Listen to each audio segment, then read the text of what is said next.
ఈ పెద్ద ఎలక్షన్ లో మొత్తం ఇంపార్టెంట్ డబ్బులు అయిపోతే కాంగ్రెస్ ఏం చేయాలి? ఏం చేస్తుంది కాంగ్రెస్? అందరింటికి పోయి కాలు మొక్కుతున్నాం, చైతన్యం చైతన్యం చైతన్యం అని చెప్తున్నాం. అరే మాది ఇది అయింది, మా గురించి మొత్తం మున్గు డెవలప్ అయింది, మీరే చెప్తున్నారు, మాకు హెల్ప్ చేయండి. తెలంగాణ ఇచ్చింది సోనియా గాంధీ, వీళ్ళ దగ్గర నుంచి డబ్బులు తీసుకో, వాళ్ళది మందు తాగు, బండి కావాలంటే తీసుకో, లాస్ట్ కాంగ్రెస్ కి ఓటేయమని అందరింటికి పోయి కాలు మొక్కుతున్నాం.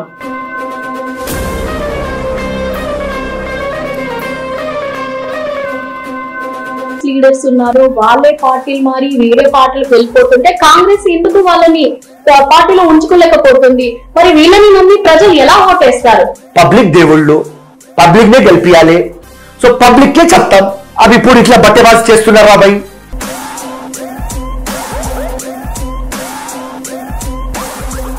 ఎందుకంటే పబ్లిక్ లో ఉంటాడు. మార్నింగ్ 7 నుంచి రాత్రి 12 o'clock దాకా పని చేస్తామంటే మా పక్క ఉన్న వాళ్ళు సెంటర్ గాని, స్టేట్ గాని, ఇక్కడ కేసీఆర్ గాని, అక్కడ నరేంద్ర మోదీ గాని కాంగ్రెస్ కి పూర్వ వైభవం వస్తది అని గట్టిగా మాకు నమ్మకం ఉన్నది.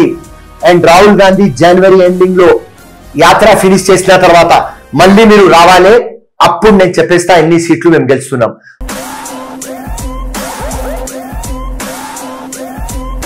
అక్కడ ఒక పెద్ద పులి ఉన్నాడు కూర్చొని, నరేంద్ర మోదీ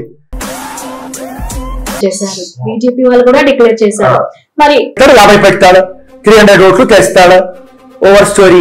ఇది బీజేపీ ప్లానింగ్, టిఆర్ఎస్ ప్లానింగ్. నాకు ఏమంటారంటే రేవంత్ రెడ్డి జోక్తాడంట.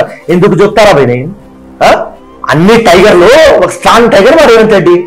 సో కేసీఆర్ జిమికమ్మ.